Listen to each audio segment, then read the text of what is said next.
सबसे पहले मेरे तरफ से सबको नमस्कार और मेरे तरफ से जोहार। आप सभी को स्वागत है मनोज के बेसरा ऑफिशियल चैनल पर। आप हमारे चैनल को यूट्यूब में जाकर मनोज के बेसरा ऑफिशियल को सब्सक्राइब ज़रूर करें। हम विशेष करके उन बच्चों के लिए उस सब्जेक्ट को ला रहे हैं जो मैट्रिक की तैयारी कर रहे हैं।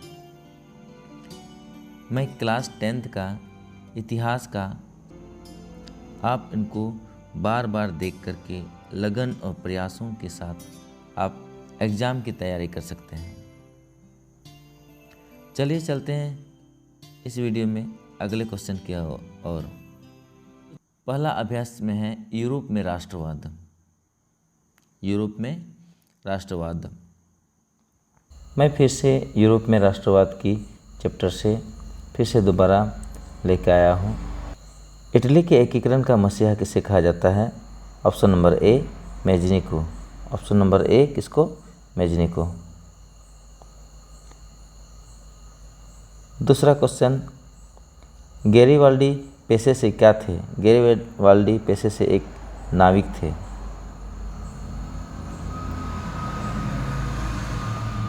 काउंट काबूर को विक्टर एमैनुअल ने किस पद पर नियुक्ति किया? काउंट काबूर को विक्टर एमैनुअल ने किस पद पर नियुक्ति किया था? ऑप्शन नंबर सी प्रधानमंत्री पर।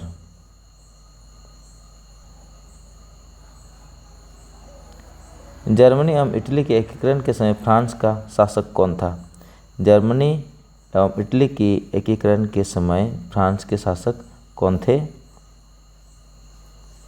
ऑप्शन नंबर बी नेपोलियन तृतीय। जर्मन रायन राज्य का निर्माण किसने किया था? जर्मन रायन राज्य का निर्माण किसने किया था? यहाँ पे ऑप्शन नंबर बी मिलेगा आपको। नेपोलियन बोनापार्ट ने जर्मन रायन राज्य का निर्माण किया था। अगला क्वेश्चन, जलवेरिन कैसी संस्था थी? जलवेरिन कैसे संस्थान थी? जलवेरिन कैसी संस्था थी? जलवेरिन एक व्यापारिक संस्था थी। ऑप्शन नंबर बी जलवेरिन एक व्यापारियों की संस्था थी।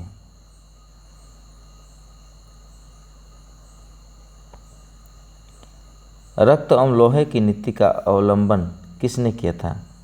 रक्त एवं लोहे की नीति का अवलंबन किसने किया था? ऑप्शन नंबर सी बिस्मार्क ने। ऑप्शन नंबर सी किसने? बिस्मार्क ने।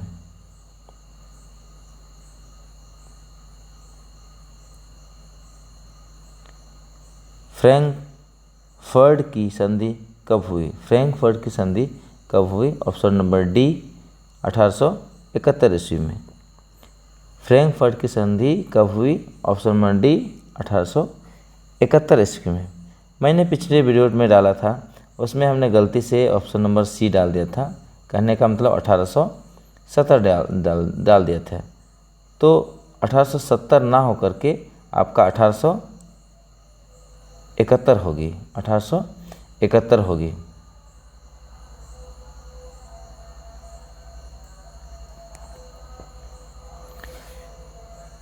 हंगरी की राजधानी कहाँ है? हंगरी की राजधानी कहाँ है? ऑप्शन नंबर डी बुडापेस्ट पर। हंगरी की राजधानी कहाँ है? बुडापेस्ट।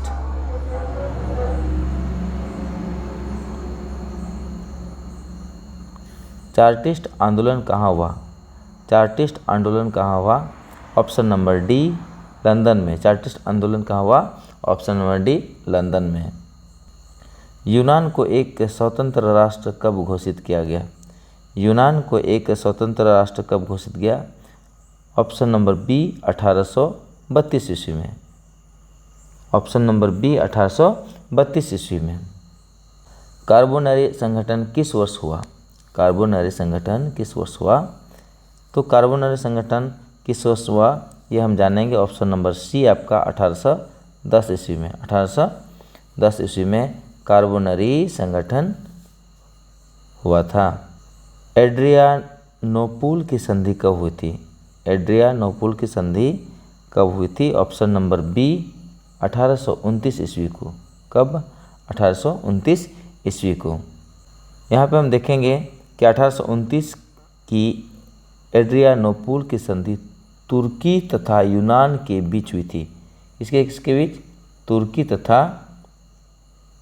तथा यूनान के बीच हुई थी। 1829 में एड्रियानोपुल की संधि तुर्की तथा यूनान के बीच हुई थी। एड्रियानोपुल की संधि किन दो देशों के बीच हुई थी? अभी जस्ट हमने बताया कि ऑप्शन नंबर ए तुर्की और यूनान के बीच हुआ था। किसके बीच हुआ था? तुर्की और यूनान के बीच। फ्रांस और प्रशा के बीच हुई थी। फ्रांस और प्रशा के बीच सेडोन का युद्ध हुआ था।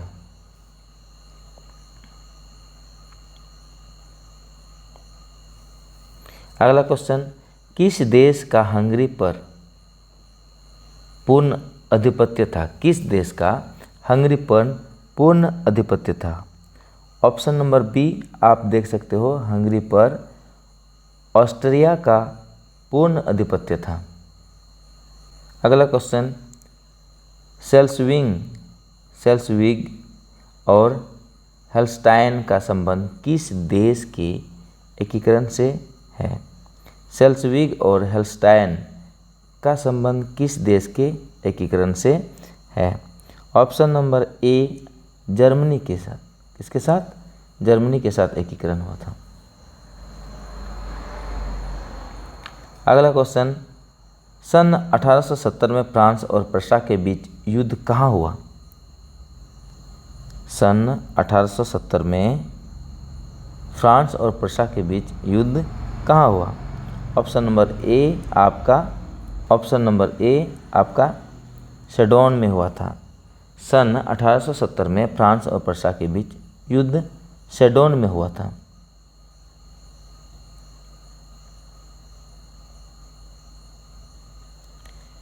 यूरोप वासियों के लिए किस देश का साहित्य और ज्ञान विज्ञान प्रेरणा स्रोत रहा? यूरोप वासियों के लिए किस देश का साहित्य एवं ज्ञान विज्ञान प्रेरणा स्रोत रहा? ऑप्शन नंबर बी आपका यूनान देश। कौन सा देश? यूनान देश। मतलब यूरोप वासियों के लिए यूनान देश का साहित्य और ज्ञान विज्ञान प्रेरणा स्रोत रहा।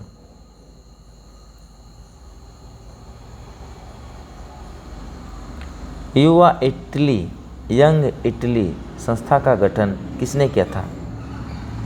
युवा इटली यंग इटली संस्था का गठन किसने किया था? ऑप्शन नंबर ए मेजनी ने किया था। किसने किया था? मेजनी ने किया था।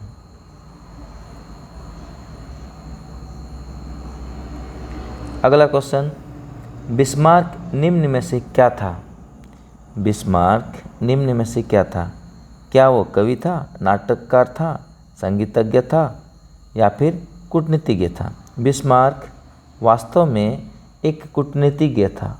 मतलब कि वो बहुत ज़्यादा कूटनीति करते थे। बिस्मार्क कूटनीतिज्ञ में बहुत तेज थे।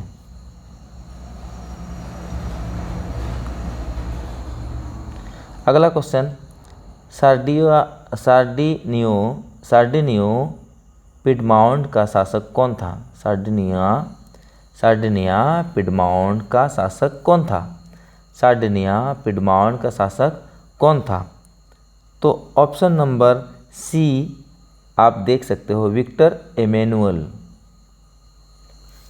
सार्डिनिया पिडमाउंट का शासक कौन था? Victor Emmanuel.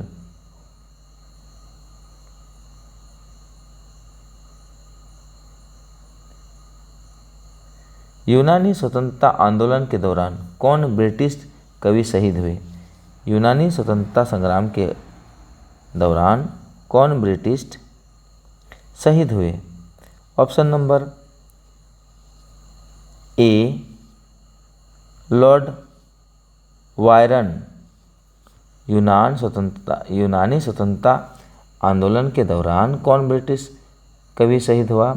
Option number A Lord Byron. जलवीरायन की स्थापना किस राज्य ने की थी? जलवीरायन की स्थापना किस राज्य ने की थी? तो ऑप्शन नंबर ए प्रशा ने किया था। किसने किया था? प्रशा ने किया था। ऑप्शन नंबर ए आप देख सकते हो, ऑप्शन नंबर ए जलविरायन की स्थापना प्रसार राज्य ने की थी। अगला क्वेश्चन, हंगरी की भाषा क्या थी? हंगरी की भाषा option number B Magyar. Hungary की भाषा क्या थी? मैग्यार।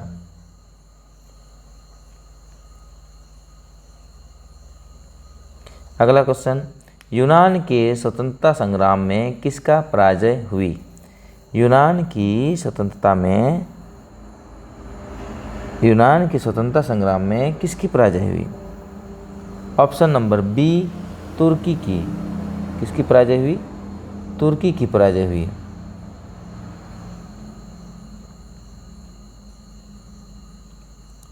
मारी आन किस देश के राष्ट्रवाद का प्रतीक थी? मारी आन किस देश के राष्ट्रवाद का प्रतीक थी? तो ऑप्शन नंबर ए फ्रांस का। क्या है? मारी आन किस देश के राष्ट्रवाद का प्रतीक था? ऑप्शन नंबर ए फ्रांस का। यूरोपीय सभ्यता का पालन किसे कहा जाता है? यूरोपीय सभ्यता का पालना किसे कहा जाता है? यूरोपीय सभ्यता का पालना किसे कहा जाता है? ऑप्शन नंबर डी यूनान को। ऑप्शन नंबर डी किसको? यूनान को। एक्ट ऑफ यूनियन किस वर्ष पारित हुआ? एक्ट ऑफ यूनियन किस वर्ष पारित हुआ? ऑप्शन नंबर बी 1707 ईस्वी में एक्ट ऑफ यूनियन पारित हुआ था। 1789 की फ्रांसीसी क्रांति के समय वहाँ किस राजवंश का शासन था? 1789 की फ्रांसीसी क्रांति के समय वहाँ किस राजवंश का शासन था? तो ऑप्शन नंबर सी आपका बुर्बो राजवंश। कौन सा शासक? बुर्बो राजवंश का शासन था।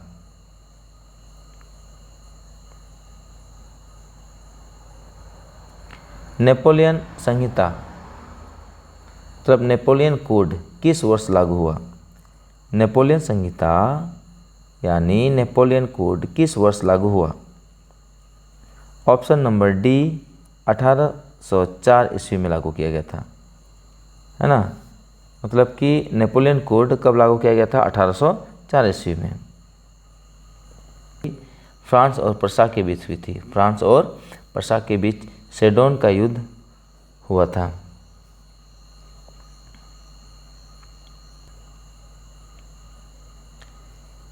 अगला क्वेश्चन, जर्मनी की एकीकरण के लिए बिस्मार्क ने कितने युद्ध किए? जर्मनी के एकीकरण के लिए बिस्मार्क ने कितने युद्ध किए थे? तो जर्मनी के एकीकरण के लिए बिस्मार्क ने 3 युद्ध किया था। कितना युद्ध? 3 युद्ध। ऑप्शन नंबर सी 3 युद्ध किया था।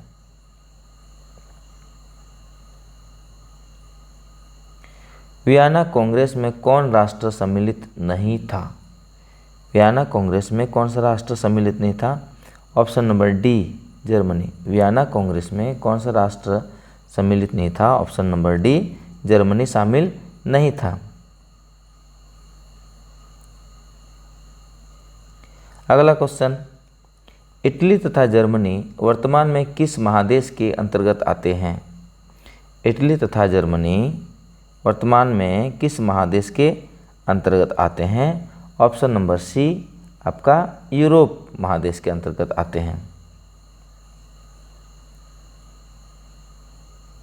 यंग इटली का संस्थापक कौन था? यंग इटली का संस्थापक कौन था? ऑप्शन नंबर सी मेजनी को कहा जाता है। यंग इटली का संस्थापक किसको कहा जाता है?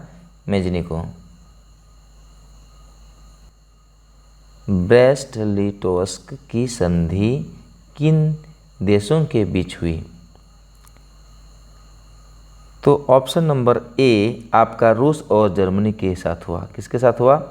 रूस और जर्मनी के साथ ब्रेस्ट लिटोव्स्क की संधि जर्मनी और रूस के बीच हुआ था?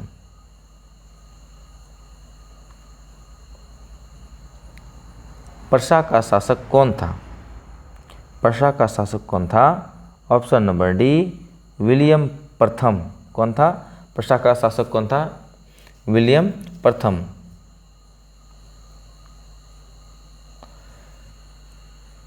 यूरोप का मरीज किसे कहा जाता है? यूरोप का मरीज किसे कहा जाता है?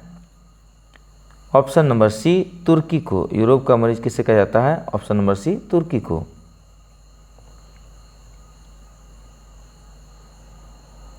नेपोलियन ने जर्मनी में किस संघ की स्थापना की? नेपोलियन ने जर्मनी में किस संघ की स्थापना की थी? ऑप्शन नंबर ए, राष्ट्रसंघ। नेपोलियन ने जर्मनी में किस संघ की स्थापना की थी? राष्ट्रसंघ की।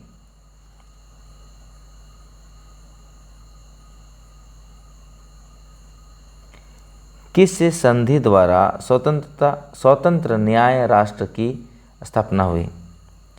किस संधि द्वारा स्वतंत्र यूनान राष्ट्र की स्थापना हुई? ऑप्शन नंबर डी, एड्रियानोपुल की संधि द्वारा स्वतंत्र यूनान राष्ट्र की स्थापना हुई थी। एड्रियानोपुल की संधि द्वारा यूनान राष्ट्र की स्थापना हुई थी।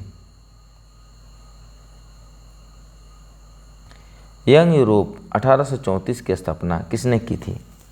यंग यूरोप 1834 की स्थापना किसने की थी? ऑप्शन नंबर बी, मेजनी ने। यंग यूरोप 1834 में मेजनी ने स्थापना की थी।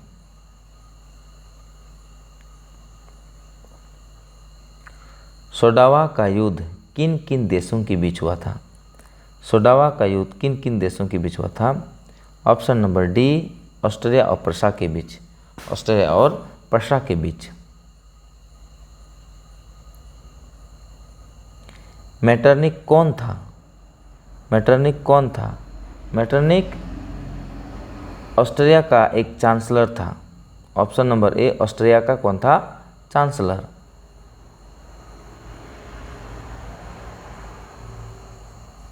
अगला क्वेश्चन, कार्बोनारी की स्थापना किस वर्ष हुई थी?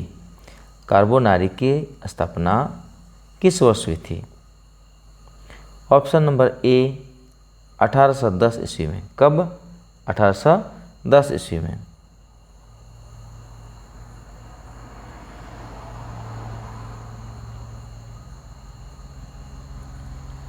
अगला क्वेश्चन, कार्बोनारी की स्थापना 1810 में इटली के नेपल्स में हुई थी। यह एक गुप्त संधि था। यह कैसा संधि था? गुप्त संधि। यह कैसा संधि था? गुप्त संधि।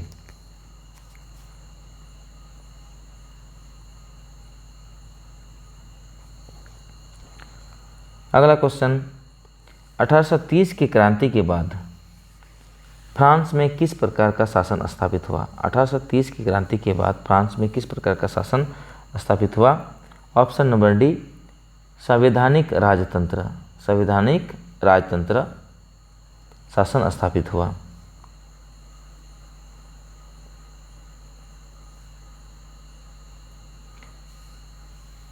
अगला क्वेश्चन, लाल कुर्ती रेड शर्ट नामक संस्था का गठन किसने किया था? ये तो बहुत इजी क्वेश्चन है, सब कोई पढ़े होंगे आप लोग, है ना। लाल कुर्ती मतलब रेड शर्ट नामक संस्था का गठन किसने किया था? सबको पता है। ऑप्शन नंबर डी, कौन? गेरिबाल्डी ने। किसने?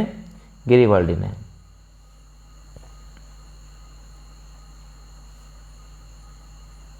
अगला क्वेश्चन, राष्ट्रवाद की अवधारणा का जन्म किस घटना से माना जाता है? राष्ट्रवाद की अवधारणा का जन्म किस घटना से माना जाता है? ऑप्शन नंबर ए, पुनर्जागरण के द्वारा। किसके द्वारा? पुनर्जागरण के द्वारा। अगला क्वेश्चन, किस युद्ध के बाद जर्मनी का एकीकरण पूरा हुआ? किस युद्ध के बाद जर्मनी का एकीकरण क्या हुआ? पूरा हुआ। ऑप्शन नंबर डी क्या होगा? ऑप्शन नंबर डी, सूडान का युद्ध के बाद आपका जर्मनी का एकीकरण पूरा हुआ।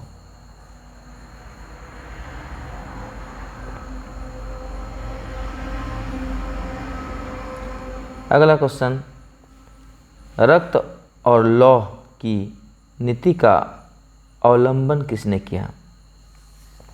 रक्त और लौह की नीति का अवलंबन किसने किया? ऑप्शन नंबर ए, बिस्मार्क ने किया था। किसने किया था? बिस्मार्क ने रक्त और लौह मतलब policy of iron and blood की नीति का अवलंबन किया था। किसने किया था? बिस्मार्क ने किया था। अगर आप सभी को मेरा वीडियो अच्छा लगा हो तो आप सभी मेरा चैनल को सब्सक्राइब ज़रूर करें और ऐसे ही वीडियो डालने के लिए आप हमें हमेशा प्रोत्साहित करते रहें, ताकि नए से नई वीडियो आप लोगों की तैयारी करने के लिए मैं इस तरह का वीडियो हमेशा क्या करते रहूं, डालते रहूं। तब तक के लिए जय हिंद, जय भारत।